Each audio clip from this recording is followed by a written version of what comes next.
Anne Hathaway, the latest celebrity to pull it off, managed to get married in secret this weekend. Only family and friends were there.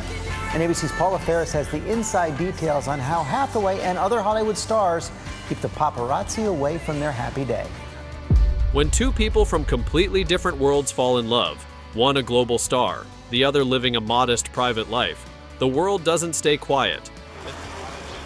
Especially when it's a powerful, successful woman marrying a man with less fame or fortune, the questions come fast and loud. But love doesn't care about status, bank accounts, or public opinion. It plays by its own rules. Join us as we reveal the couples who prove that love doesn't need to match. It just needs to be real. Julia Roberts and Daniel Mauter.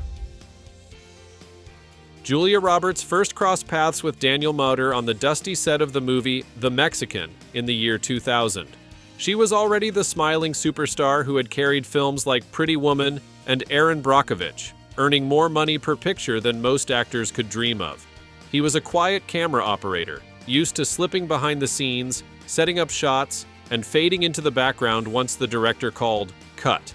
From the outside, their worlds did not match. Tabloids laughed that the richest actress in Hollywood had fallen for a crew guy who earned a steady but modest paycheck. Friends asked her why she would risk her image on a romance that seemed uneven. Yet on the inside, the match was simple. They bonded over long hours on location, shared sandwiches at the craft service table, and discovered they both preferred small gatherings to red carpets. After 2 years of keeping their growing affection away from flashing lights, they married on July 4, 2002 at her ranch in Taos, New Mexico. Reporters predicted the marriage would crumble under the weight of fame and imbalance. But more than 20 years later, the couple still slips out of limousines holding hands, raises 3 children far from Hollywood gossip, and spends evenings cheering for each other's quiet victories. Julia often says in interviews that Daniel's steady heart and calm humor keep her grounded, while he credits her laughter for turning every ordinary day into a small celebration. Together, they rewrote the usual fairy tale script. Instead of the star rescuing the unknown partner, they built a life where each rescued the other from the noise of other people's expectations. Anne Hathaway and Adam Schulman. Anne Hathaway was already winning awards and commanding million-dollar paychecks when she met Adam Schulman, a soft-spoken jewelry designer who liked to keep his head down. Friends introduced them at a small film festival in the year 2008. Anne had just stepped off a press tour and was exhausted by bright lights and non-stop questions. Adam cracked a shy joke about festival swag bags, and for the first time that week she laughed without thinking about cameras. Reporters later teased that the A-list star had fallen for a man whose red carpet experience was limited to helping guests find their seats. But Anne did not care. They started dating quietly, sneaking out for early morning walks along the Hudson River and sharing breakfast from street carts instead of hotel brunches. Anne found calm in Adam's slow pace. Adam loved that she could drop the movie star grin and be goofy over coffee spills. When tabloids pressed for details, Anne simply said she had met her match, someone who saw the real her under layers of makeup and wardrobe fittings. After 4 years together, Adam proposed with a ring he designed himself, a vintage-style setting that shone without flashing. They married in the fall of 2012 on a California clifftop as the sun set, with fewer than 100 guests and a playlist heavy on old soul songs. Critics who once doubted the match watched the photos roll in. Anne barefoot on the grass, Adam spinning her around like they were the only two people on Earth. Since then, their life has stayed low-key. They spend more time gardening than club hopping, and Anne swears the best part of any awards night is kicking off her heels in the car, while Adam hands her a chocolate bar he sneaked into his pocket. They have 2 sons, both born in the late 2010s, and Anne calls family movie nights a bigger thrill than any red carpet premiere. Adam's jewelry line thrives on word of mouth, and he still checks every clasp himself because, as he once told a magazine, details hold everything together. A decade on, they look like proof that fame can share a roof with normalcy. Anne keeps the Oscars on a low shelf rather than a spotlight case, and Adam keeps their front steps swept. When asked the secret, Anne shrugs and says it is simple. Find someone who makes you feel safe enough to be boring, then hold on tight. Elizabeth Taylor and Larry Forensky. Elizabeth Taylor met Larry Forensky in the late 1980s when both were patients at the Betty Ford Clinic in California. She was a world-famous actress with a shelf full of awards and a fortune counted in many millions, while he was a construction worker from a modest town who had checked into the clinic to seek help for alcohol. Their first talks happened during group meetings and shared chores. They found comfort in joking about the strict clinic rules and trading stories about their different lives. When news of their growing friendship leaked, the press circled like hawks, scoffing that the violet-eyed queen of Hollywood had lost her sense by falling for a blue-collar man who, in their words, had nothing to offer her except trouble. Elizabeth did not care. She invited Larry to her home after they both completed treatment, taught him how to cope with cameras, and in turn welcomed his blunt honesty that cut through the swirl of yes-men around her. On a sunny day in October 1991, they married at Michael Jackson's Neverland Ranch. The ceremony, which cost well over $1 million, drew more than 400 guests, including movie stars, pop icons, and even a few curious neighbors from Larry's old crew. Commentators called the match doomed. They pointed to their age gap of 19 years, their different circles, and the weight of Elizabeth's 7 earlier marriages. Yet for 5 years the pair carved out a real partnership. Larry preferred jeans and yard work to tuxedos, so Elizabeth began hosting smaller house parties instead of glittering galas. He kept her laughing with plain jokes. She introduced him to world travel and art auctions. The marriage ended in 1996, yet both spoke kindly of each other afterward. Elizabeth later said that Larry's steady presence helped her through one of the hardest seasons of her life, while Larry told reporters he would always treasure the afternoons they spent sitting on the porch with their dogs, far from flashing bulbs. Barbara Hutton and Alexis Devani. Barbara Hutton, often called the poor little rich girl because her vast Woolworth inheritance never seemed to buy her peace, stepped into the glitter of 1933 society balls with a restless heart. At one of those grand evenings, she met Alexis Devani, a handsome Georgian noble who styled himself a prince but who, in truth, had far less money than stories claimed. He dazzled crowds with perfect manners and tales of lost family lands. Barbara, shy yet hungry for affection, was swept away by his charm. Gossip writers snickered that the so-called prince saw only her bank balance, while she longed for a fairy tale rescue from her lonely tower of cash. In June of that same year, they married in a ceremony dripping with orchids and silk, the cost running into hundreds of thousands of dollars at a time when many people stood in breadlines. Alexis guided Barbara through Europe's royal circles, spending freely on jewels, cars, and a yacht that glittered like a floating palace. Friends noticed her smile fade as bills piled up. The prince's taste for speed and splendor outpaced even her deep pockets. 2 years later, in 1935, Barbara filed for divorce. She agreed to pay Alexis a settlement said to be over $1 million, phrased in court papers as a gift to close the chapter with dignity. Though critics called her foolish, Barbara herself later said those years taught her that love cannot be bought, and titles mean little without kindness beneath them. Alexis died in a car crash the next year, his sports car rolling on a Spanish road. Barbara sent flowers though they had parted. Her life went on through more marriages and more headlines, but the brief blazing union with the penniless prince remains one of the most talked about warnings in high society lore. Even the richest heiress can feel poor when trust is gone, and the grandest title cannot fill an empty heart. Gal Gadot and Jiren Varsano. Gal Gadot and Jiren Varsano have always joked that their love story began in the desert and never really left it. They first saw each other at a small mindfulness retreat near Israel's Dead Sea in the summer of 2006. She was a model fresh from her mandatory army service, still deciding whether to chase acting full-time. He was a real estate developer almost 10 years older, known among friends for turning dusty lots into sleek apartment blocks. The retreat schedule was packed with sunrise yoga, sand-blown talks about purpose, and long dinners lit by strings of bare bulbs. On the second night, they sat across from each other, argued about meditation versus weight training, and ended up swapping phone numbers on napkins streaked with hummus. For months, they met wherever their paths crossed. Tel Aviv cafes when she had auditions, half-built condos when he had site visits. Friends teased Gal for dating a man who spent most days in steel-toe boots and carried measuring tape in his pocket. Jiren's crew, meanwhile, quipped that he was out of his depth with a woman whose face had started popping up on billboards along the Iolon Highway. Neither cared. They bonded over night drives down empty coastal roads, a shared obsession with old guitars, and an agreement that success means nothing if you cannot park it at the door and laugh about burnt toast on Sunday mornings. Jiren proposed 2 years later, during another desert trip, this time near Eilat. He planted a ring in the bottom of Gal's water canteen. She nearly swallowed it, then laughed so hard she spilled half the bottle.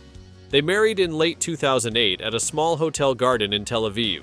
Reporters wrote quick blurbs, calling him "unknown businessman marries rising star," as if a quiet bank account somehow clashed with her growing fame. Gal soon landed her breakout role in the fast car franchise, and red carpet questions turned sharper. Would their marriage crack under the glare? Jiren stayed off camera, except when he carried their toddler through airport lobbies, grinning at photographers who mispronounced his name. When Gal trained 8 hours a day to become a screen superhero, Jiren managed meal prep and preschool pickups. When one of his rental towers hit a snag, she paused press junkets to sit with spreadsheets and calm his fears. They moved to Los Angeles for work, but keep a low-roof stone house in Israel where phones go dark and family barbecues stretch past midnight. Gal likes to tell talk show hosts that Jiren is her desert compass, steady, sun-tough, pointing home. He says she is the sandstorm that keeps life interesting. Nearly 2 decades after that first retreat, they still trade love notes tucked into suitcases and argue over whose turn it is to clean the balcony grill. The outside world may measure their worth in box office numbers or square meters sold, yet in their living room value shows up as 3 daughters piling onto a couch that is 1 cushion too small, and 2 parents who high-five after bedtime because the dishes can wait, but a quick dance to an old guitar riff cannot. Margot Robbie and Tom Akerly. Margot Robbie was already turning heads in Hollywood when she flew to France in the year 2013 to play a small part in the war drama Suite Française. The set felt worlds away from the loud buzz of blockbuster shoots, which suited Tom Akerly just fine.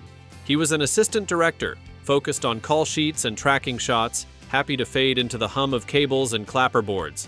Their first real chat sparked over a late-night cup of tea in the production office after a long day of rain-soaked scenes. Margot laughed at Tom's dry jokes about mud, Tom teased her for worrying that her hair would never dry, and by wrap day a quiet friendship had formed. When the cast dispersed, Margot invited him and 2 other crew friends to share a London flat to save money and beat loneliness between gigs.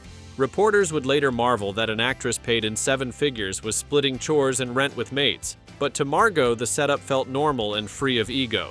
Over months of shared grocery runs and movie nights on a battered couch, the friendship deepened into love.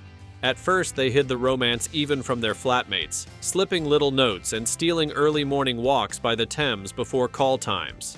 Once the secret spilled, paparazzi tried to spin the story of a rising star dating below her class, pointing to Tom's modest pay and low public profile. Margot shrugged off the noise, saying that on a film set, every role matters, and Tom's kindness made the whole crew shine. They married in December 2016 at Byron Bay, Australia, in a small ceremony so private that the press found out only after guests posted blurry photos of a beach sunset. Nearly a decade later, they still keep their life low-key, producing films together through their Lucky Chap company, cheering each other's wins, and escaping to surfing spots when fame starts to roar too loud. Margot often credits Tom's steady nature for helping her balance red carpet chaos, while Tom jokes that Margot's energy turns even an ordinary grocery run into an adventure. Their shared home movies, shot on old camcorders and kept off social media, show 2 people laughing over burnt toast, proof that a love story does not need gilded edges to feel golden. Ariana Grande and Dalton Gomez. Ariana Grande had spent almost her whole life under bright lights, first on kids' television shows and then as a chart-topping singer whose voice filled stadiums. By the time she turned 27, she had seen her private life splashed across gossip pages, from short romances with fellow pop stars to the heartbreak of losing her former boyfriend Mac Miller. In early 2020, a mutual friend introduced her to Dalton Gomez, a real estate agent who specialized in luxury homes tucked away in the Hollywood Hills. Unlike the actors and singers she usually met, Dalton's world revolved around quiet listings, long drives, and firm handshakes with wealthy buyers who preferred privacy. At first, Ariana liked that he did not ask for selfies and did not try to slide backstage at her shows. When the world shut down that March, they decided to quarantine together in her Los Angeles home. Friends teased that the star was shacking up with a housebroker she had known only a few weeks, but the long months indoors turned out to be a gift. They cooked simple meals, played with her rescue dogs, and spent evenings singing silly songs at the piano just for fun. Dalton's calm spirit steadied Ariana during news of canceled tours and growing online pressure. She listened to his stories about normal childhood trips to national parks and found them refreshing. On a quiet day in December 2020, he proposed with a pearl and diamond ring that included a stone from her late grandfather's tie pin. They kept the news close, sharing photos only with family. 5 months later, in May 2021, they held a secret wedding at her Montecito house. The guest list was fewer than 20. The vows were said beneath a flower ceiling her mother helped arrange. Fans who had expected a giant televised event were shocked, and some pundits predicted that a match between one of the world's biggest pop voices and a man whose job was selling houses could not last. Yet Ariana has often told interviewers that Dalton keeps her grounded, reminding her to drink water, stretch, and laugh at bad headlines. He, in turn, calls her the hardest working person he has ever met and says his favorite concerts are still the private ones in their living room. However, their love story came to an end in March 2024. The couple had quietly separated in January 2023 and formally filed for divorce in September of that year. Miranda Lambert and Brendan McLaughlin. Miranda Lambert first saw Brendan McLaughlin early one November morning in the year 2018 when she arrived at Times Square to sing on Good Morning America. Brendan was on duty with the New York Police Department, assigned to crowd control outside the studio doors. While fans waved posters and the production crew rushed about, Miranda noticed the tall officer offering calm directions and the easy grin he gave nervous children. Backstage, her band joked that the country star with the fierce songs had just met her match in a city cop who looked like he walked out of a Western film. A producer, sensing sparks, quietly introduced them during a break. They spoke about dog rescue work. He had just adopted a pit bull and swapped stories about growing up far from bright lights. Miranda left to catch a flight but could not shake the memory of the officer who asked nothing from her except another laugh. Over the next weeks, they traded texts that began with simple hellos and grew into long midnight talks about family, faith, and the odd roads that lead people to start over. Tabloids soon learned the Grammy winner was dating a broke-beat cop, as one headline put it, and cameras followed Brendan as he commuted on the subway in his uniform. Pundits claimed the romance would crack under the weight of her fame and his modest salary. Miranda, who had already weathered a public divorce, decided to prove them wrong in the quietest way possible. On a cold day in late January 2019, she and Brendan slipped away to a rural farm outside Nashville and exchanged vows with only a handful of relatives present. She wore lace and boots. He wore his dress blues. They announced the marriage weeks later, sharing 2 simple photos on social media and thanking fans for respecting our privacy. Life since then has been a steady blend of tour buses and strollers. Brendan's young son from a past relationship often joins them, back porch guitar jams, and shared chores on their Tennessee property. He left the police force to keep their schedule in sync, but he still rises at dawn, patrols the fences, and cooks breakfast before Miranda heads to the studio. She, in turn, writes songs that celebrate quiet love instead of heartache. In interviews, she smiles when asked about money and status and says Brendan's steady spirit is worth more than any chart position. Critics who once rolled their eyes now admit the couple's ease with each other feels stronger than any spotlight. Ellen Pompeo and Chris Ivory. Ellen Pompeo was already the calm heart of Grey's Anatomy when chance placed Chris Ivory beside her in a Los Angeles grocery store in the year 2003. She reached for a tomato, he reached for the same one, and they both laughed at the small clash of hands. Chris, a music producer born and raised in Boston like Ellen, had no interest in fame. His work happened in quiet studios, shaping songs that often listed other people's names on the charts. Over the next months, they kept meeting, first for coffee, then for late-night diner meals after Ellen wrapped scenes at the hospital set. Friends wondered why a rising television star would tie her life to a man whose face never showed up on red carpets. Reporters poked fun at their low-key dates, calling him ordinary and her naive. The couple paid no mind. Chris cooked Sunday sauce while Ellen rehearsed lines at the kitchen table. He taught her how to let small stresses slide. She showed him that camera flash could be harmless when love stands firm. After 3 years together, they slipped into New York City Hall on a cool November morning in 2007. The service lasted fewer than 15 minutes, with Mayor Michael Bloomberg acting as witness, and their rings cost less than the average evening gown Ellen wore to award shows.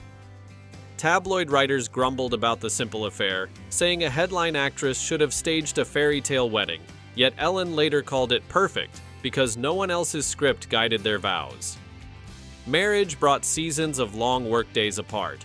While Ellen filmed 15-hour shifts in Seattle-dressed soundstages, Chris sometimes flew to London to mix a record. They set a rule to speak every night, even if only for 5 minutes, and to guard at least one full week off together each year. When their first daughter arrived in 2009, Ellen took breaks between takes to breastfeed, and Chris walked the lot pushing a stroller, waving back at starstruck interns without slowing his pace. 2 more children followed, born through surrogacy, and the pair kept every detail private until they chose to share it. Now, well over 1 decade later, Ellen has stepped back from her full-time role on the show that made her famous, and Chris still slips into studios to polish tracks. They spend evenings in their backyard, with him strumming old soul chords while she hums along, the children chasing fireflies. In rare interviews, Ellen repeats that Chris brings her balance no award could give, and Chris says her faith in quiet love is the best song he ever produced. Cameras may still look for cracks, but the couple's everyday rhythm, grocery runs, school pickups, and simple suppers, keeps proving that a life outside the spotlight can shine bright enough for 2. Lady Gaga and Michael Palansky. Lady Gaga first noticed Michael Palansky at a small gathering held after her performance on New Year's Eve 2019. The party buzzed with agents and stylists, yet she found herself drawn to the quiet man who asked thoughtful questions about her Born This Way foundation instead of her stage outfit. Michael, a tech investor educated at Harvard, had long worked behind the curtain of startups and science charities, so fame meant little to him beyond its power to fund good ideas. Gaga, used to spotlights blasting in her eyes, felt a rare calm in his steady gaze. During the first weeks of 2020, they traded long voice notes while she traveled for award season. She spoke about the joy and strain of touring. He shared data on research grants that could help teens facing mental health battles. Soon, he flew to Miami to watch her pre-Super Bowl show. Paparazzi grabbed photos of them kissing on a balcony, and headlines shouted that the Queen of Pop had a plain new boyfriend. Some critics mocked the match, saying a global star should be with another chart topper, not a man who spent most days in an office crunching numbers. Gaga brushed off the noise and invited Michael to quarantine with her in Los Angeles when the world shut down that March. They cooked pasta, walked her dogs at dawn, and turned the garage into a workout space. Friends who joined video calls saw her laughing without the usual layer of stage makeup, and they noticed how Michael listened more than he spoke, letting her fill the room with song when mood struck.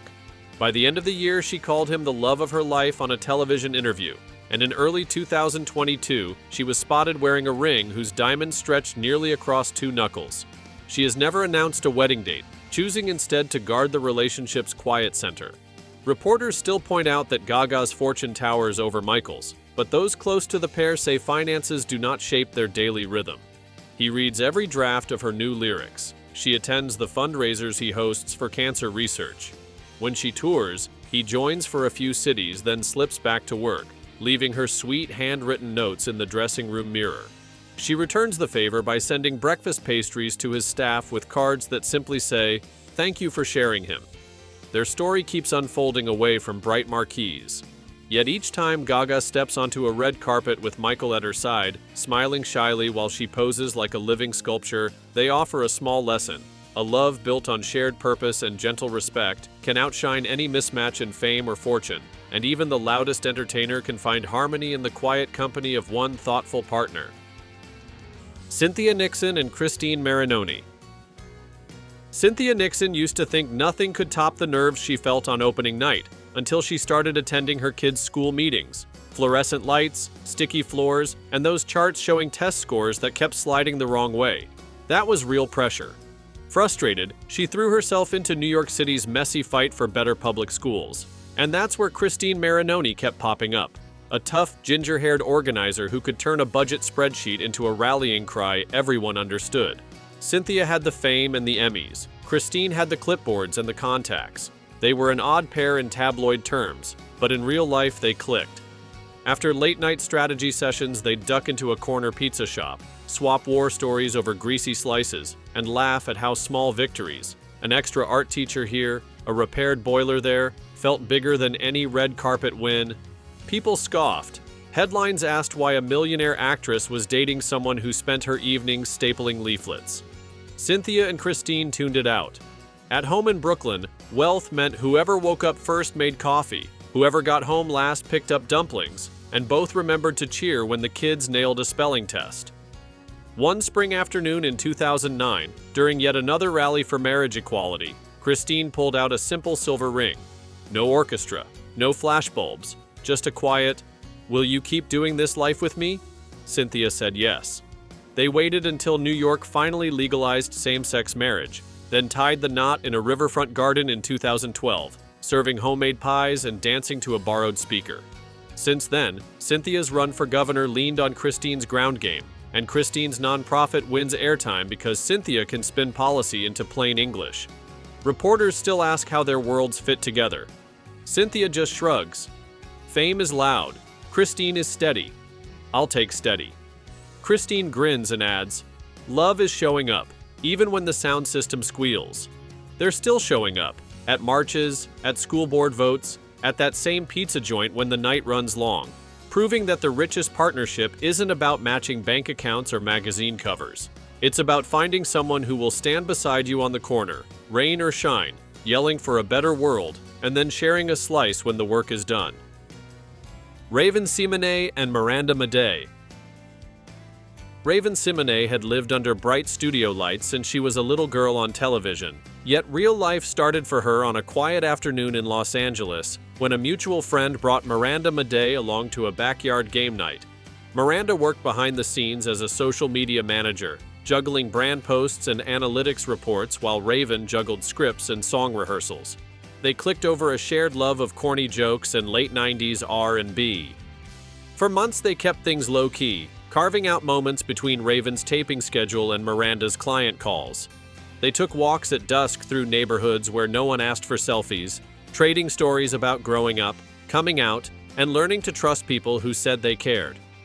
When word of their romance slipped into the blogs, some commenters rolled their eyes. They said Raven, with her long career and comfortable bank balance, had picked a partner who did not belong to the Hollywood inner circle. Raven ignored the noise. She liked that Miranda did not care about red carpets. Miranda liked that Raven could laugh at herself when a joke bombed. They spent the lockdown spring of 2020 holed up in a small house, baking banana bread that never quite rose and binge-watching cooking shows for tips. One sunny June morning that same year, they decided waiting made no sense. They called a few close friends, set up chairs 6 feet apart on the patio, and asked a pastor they knew to meet them there.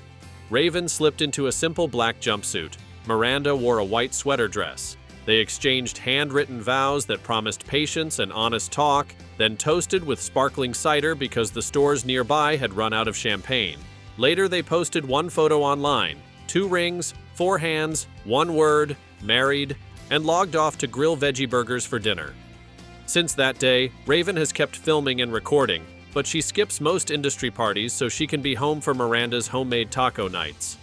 Miranda still runs social accounts, now with Raven's input on goofy captions. They spend weekends repainting thrift store furniture and setting small goals, learn Spanish verbs, grow tomatoes, master the art of sourdough. When bloggers ask Raven why she chose a partner outside the spotlight, she smiles and says the spotlight is great for a scene but too hot for a life. Miranda just laughs, points to their mismatched gardening gloves, and says love is finding someone who will dig in the dirt with you even when the camera is off. Thanks for watching. We'll see you in the next video.